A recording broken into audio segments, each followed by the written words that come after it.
പുരാതനവും ചരിത്രപ്രസിദ്ധവുമായ വെങ്ങാനല്ലൂർ മഹാശിവക്ഷേത്ര സന്നിധിയിൽ നവീകരണ കലശമെന്ന പുണ്യകർമ്മത്തിന് നാന്ദി കുറിച്ചുകൊണ്ട് കൊടിമരത്തിന്റെ തൈലാധിവാസം ഭക്തിനിർഭരമായ അന്തരീക്ഷത്തിൽ നിർവഹിച്ചു.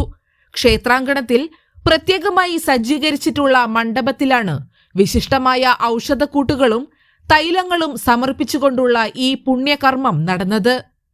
തന്ത്രി ബ്രഹ്മശ്രീ കാലടി പടിഞ്ഞാറേടത്ത് മന ശങ്കരനുണ്ണി നമ്പൂതിരിപ്പാടിന്റെ മുഖ്യ കാർമ്മികത്വത്തിൽ നടന്ന ചടങ്ങുകളിൽ ഭഗവൽ നാമമന്ത്രങ്ങൾ അലയടിച്ചു.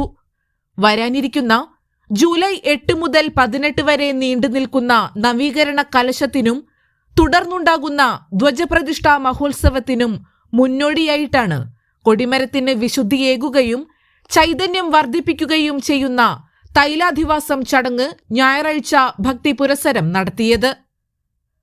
പരമശിവന്റെ പാവനമായ ഈ ചൈതന്യവൽക്കരണ ചടങ്ങിൽ ക്ഷേത്ര ഉപദേശക സമിതി president MV Manoj, Devaswom officer Subrahmanyan, ഉപദേശക സമിതി അംഗങ്ങൾ എന്നിവരോടൊപ്പം അനേകം ഭക്തജനങ്ങളും സന്നിഹിതരായി.